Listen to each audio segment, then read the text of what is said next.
Welcome to Easy Stories in English, the podcast that will take your English from okay to good and from good to great. I am Ariel, Goodbody, your host for this show. Today's beginner level story is called The Freezer Door. As always, the transcript and PDF are available at easystoriesinenglish.com and you can find the link in the description. So, I have good news and bad news. Good news, I have a new job. Woo! If you listened to a few episodes ago, my episode about Hamburg, I talked about how I was looking for a part-time job. Well, I got the job, but not in a bar or a cafe as I was originally looking, but I actually got a job in a language school. So, doing more of what I already do. But it's very welcome, and it's actually the first time I've taught in a physical classroom since before COVID, since 2019. So it feels really good. Although it's quite a strange adjustment. I have to change a lot. It's harder work in many ways, mainly because I have to go to the school. I can't just teach from my house. So the day I'm recording this, it's Thursday, and I started my new job on Monday, and I've been very busy since then. I've just been generally busy, and that brings me to my bad news, which is I'm very tired today and a little bit ill. You might hear a bit of a cold, and that's because I started this new job right after going to Manchester for the weekend, as I have lots of other things going on in my life. Tomorrow, which will be after this episode comes out, I'm doing some work at the British Library, which is the biggest library in the UK, I think. Probably. It might be the Bodleian, which is a library in Oxford, but it's one of the biggest libraries in the UK, and they're doing an event for young people to get involved in the arts, and I'm helping run a kind of talk show. It's kind of difficult to explain, but if you're watching the video version of this episode, I will show some pictures. So, all of that to say, if I seem tired today, it's because I am. Okay, I'll just explain some words that are in today's story.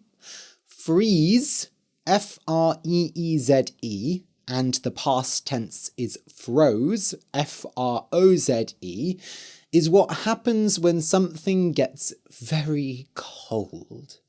When water gets very cold, it freezes and becomes ice. If a river or lake freezes, you can walk on it. If the weather is very cold outside, you can say, "Oh, it's freezing." If you are moving and then you suddenly stop, you freeze. For example, when the police want to catch someone, they say, "Freeze! It's the police!" In your kitchen, you might have a freezer. F-R-E-E-Z-E-R. Freezers are big white boxes that you put food in. Freezers are colder than a fridge, so when you put food inside a freezer, it freezes. For example, you can put ice in a freezer, ice cream, frozen vegetables, and so on. It is very common to have frozen peas and frozen carrots in your freezer, for example, because you can keep them for a long time. Your cheeks are the parts of your face between your mouth and your ears. In some European cultures, people kiss each other on the cheek to say hello. In some places, you kiss people on the cheek multiple times, and you change cheek each time. This can get confusing. In some parts of France, people kiss 3 times on the cheek. In some parts, they kiss 4 times. And there are even places where you kiss people 5 times on the cheek to say hello. To pick at means to pull small pieces off something. For example, if you have a plate of food in front of you, but you're not hungry, you might pick at it. You would only eat small bits of food. Some people pick at their skin when they get anxious. They pull off bits of skin until it goes red. When picking at your skin becomes a serious health problem, it's called dermatillomania. Kid, K-I-D, is an informal word for child. A phrase that old people often say is, kids these days. To be honest, in everyday life, we usually say my kids instead of my children, for example. A nightmare, N-I-G-H-T-M-A-R-E, is a bad dream. If a nightmare is really scary, you might wake up from it. If you're having a really bad nightmare, it can feel better to wake up. Gooseberries, Gooseberries, are a type of fruit. Gooseberries are small green berries that have little hairs on them. Gooseberries are very sour, so people usually make jam with them and they add lots of sugar. There is also a popular dessert called gooseberry fool, which is a bit like a yogurt or a mousse. By the sea, there are sometimes very high rocks, and these are called cliffs. If you fall off a cliff, you will fall a very long way. Not all cliffs are above the sea. Mountains often have many cliffs. There are famous chalk cliffs in England called the White Cliffs of Dover. Sober, S-O-B-E-R, means not drunk. When someone is drunk and does things to become sober, they sober up. For example, you might drink water and eat food with lots of carbohydrates to sober up. If someone drinks alcohol all the time and it causes problems in their life, then they are an alcoholic.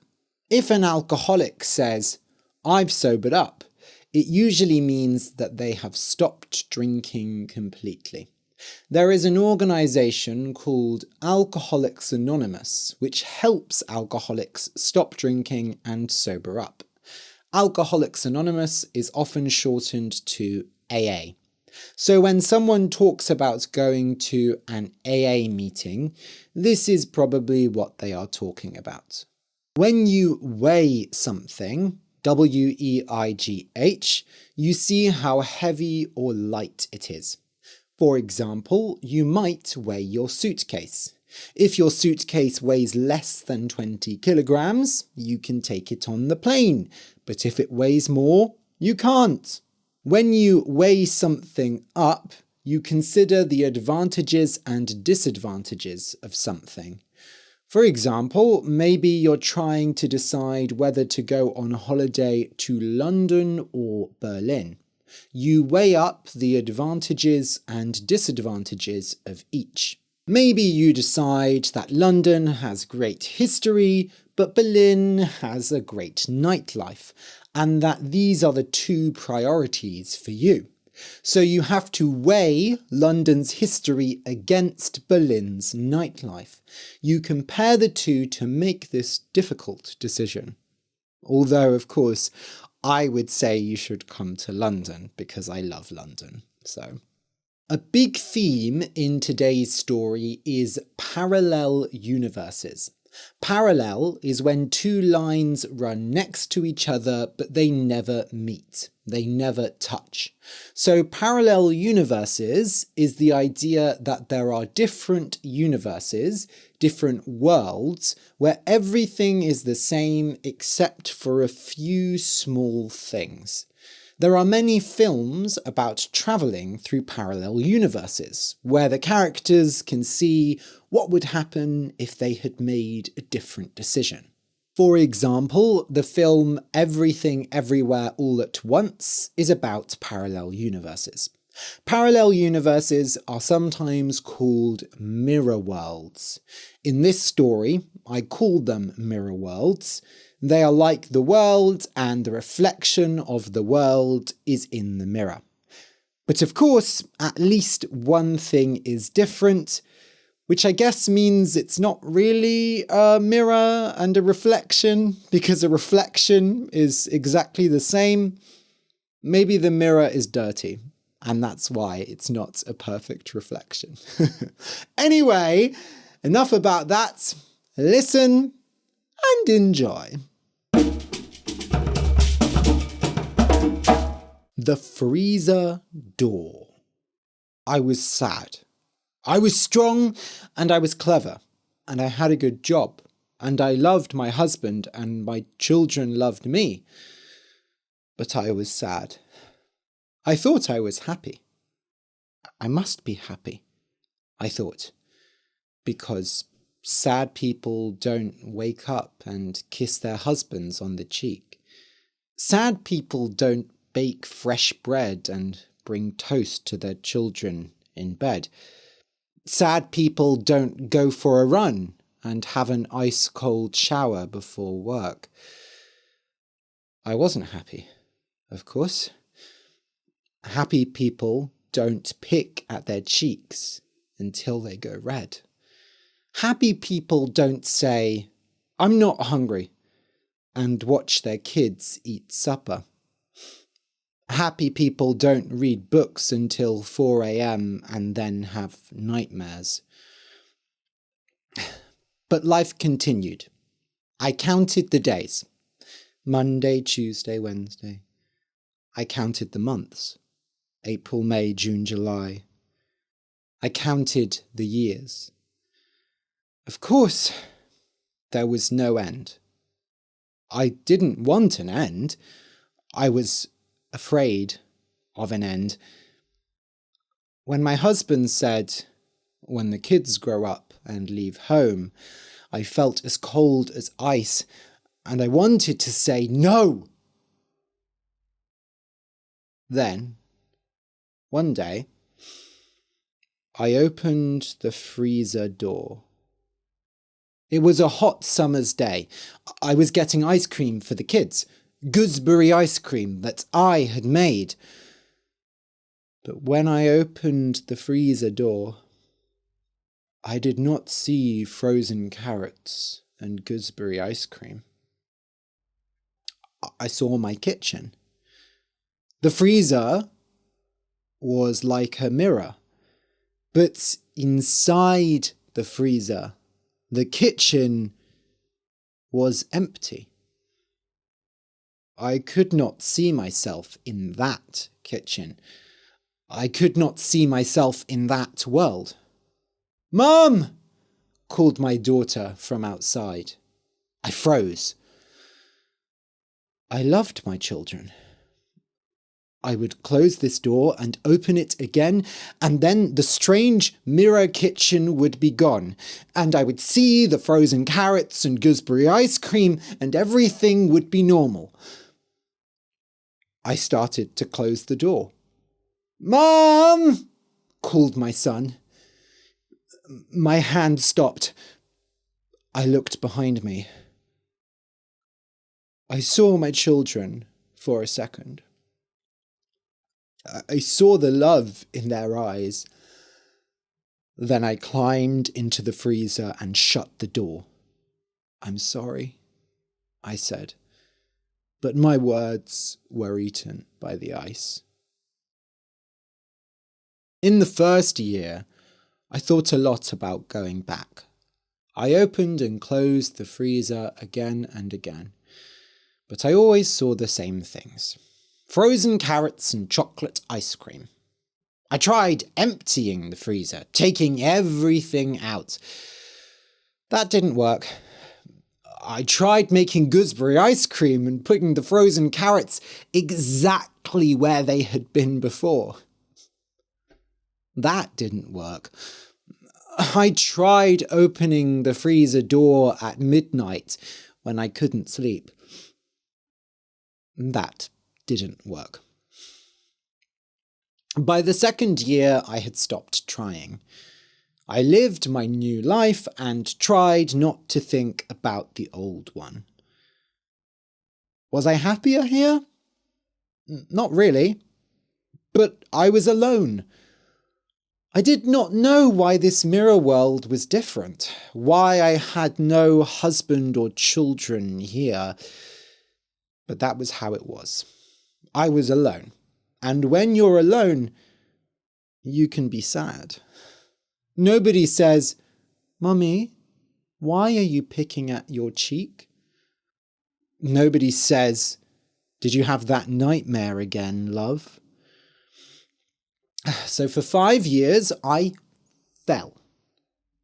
Alone.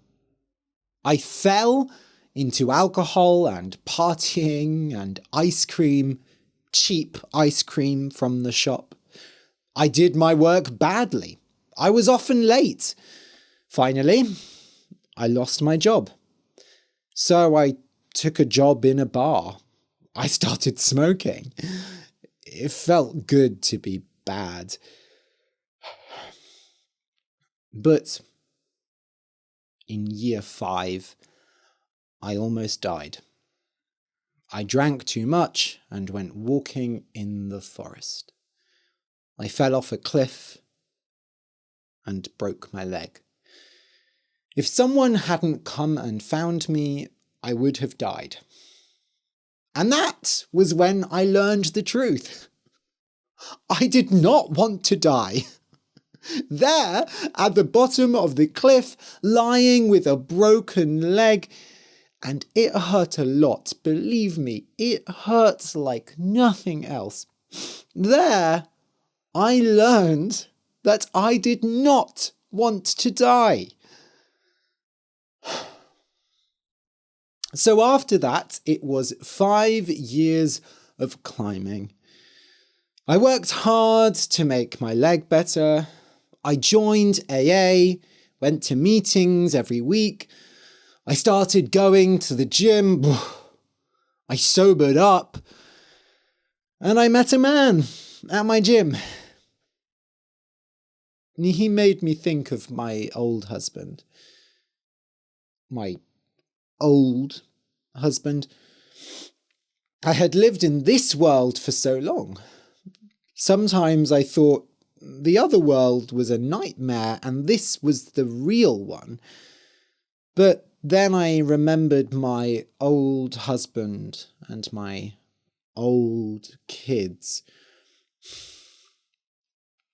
The man from the gym was a bit like my old husband, but his hair was shorter. Actually, he had lost most of it. He was also sober. He had stopped going to AA years before. He didn't need it anymore. We talked a lot about being sober. Alcoholics always talk a lot about being sober or not being sober. He was older than me, and I liked that. We both knew we were too old to have kids. And really, we didn't want kids. Slowly, this new man moved his things into my house. And by the end of the year, we were living together. It was nice. We had both been sad, and we had both fallen off a cliff, and now we stood together in a safe place. Slowly, I stopped thinking about the other place, the old place. This world became the real one. and the old place became the mirror world. One hot summer's day, we were sat in the garden reading. "Shall I get us a drink?" I said. "Please," he said, "with lots of ice." So I went into the kitchen and opened the freezer door. You know what happens next. For a moment, I didn't know what I was looking at.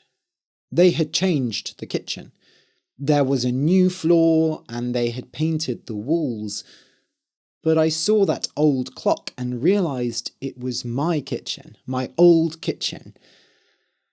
And then I saw them. My children were almost adults now. My son was sat at the table with a cup of tea, writing something, preparing for an exam. My daughter was playing on her phone. My heart thudded as I waited to see my husband. Was he there? Was he alive? "Hello," I said. Then, "Hello, hello!" But they couldn't see me or hear me. My daughter said something, and then I saw my husband. He was making drinks. He came to the freezer to get ice, and now he was standing right in front of me. I could see how much he had changed in 10 years. Every new line on his face, every grey hair. He was so close I could kiss him. "Love, what are you shouting about? It sounds like fun." I froze. Behind me, my new husband called. In front of me, my old husband took ice out of the freezer, stood up, held his back, and said, "Oh, I'm getting old." I couldn't hear, but I knew what he was saying. He had been saying that for about 20 years. A wall of ice stood between the new me and the old me. In a moment, the door would close and it might never open again. I had to choose between me and me. But really, I had to choose between him and them. I had to weigh the pain I had caused my old family against the pain I would cause my new husband. My old family had felt that pain already. They had made new lives. But the pain might be too much for my new man. It might kill him. What do you think I did? Did I go back to my old family, say sorry, tell them I was too sad and I had to leave? Did I leave my new husband out in the sun, throw him down a cliff so that he would never know what happened to me? Or did my old husband close the freezer door and make that decision for me? What I really wanted was to stay there. I wanted to stay in front of the freezer door and never close it. I wanted to stay in front of that mirror, to watch my old life and stay in my new life. I wanted to freeze that feeling, that horrible decision, and never move. This is when I am happiest. Maybe this is the only time I have been happy in both my lives. Every decision I could make was both right and wrong. I could choose to go or choose to stay, and I would be loving someone and hurting someone else. Both worlds were perfect mirrors, so why not live between them? We think that pain is heavy. We say that pain weighs more than anything in the world. But in that moment, and only in that moment, I was as light as air. The end. Thank you for listening to this episode of Easy Stories in English. My Story Builders 8-week online Zoom course is still open and it starts on the 23rd of October. So go and sign up at easystoriesinenglish.com/build before it's too late and you're trapped in the mirror world forever. Oh no, reflections everywhere. The mirrors are going to eat me. Bye!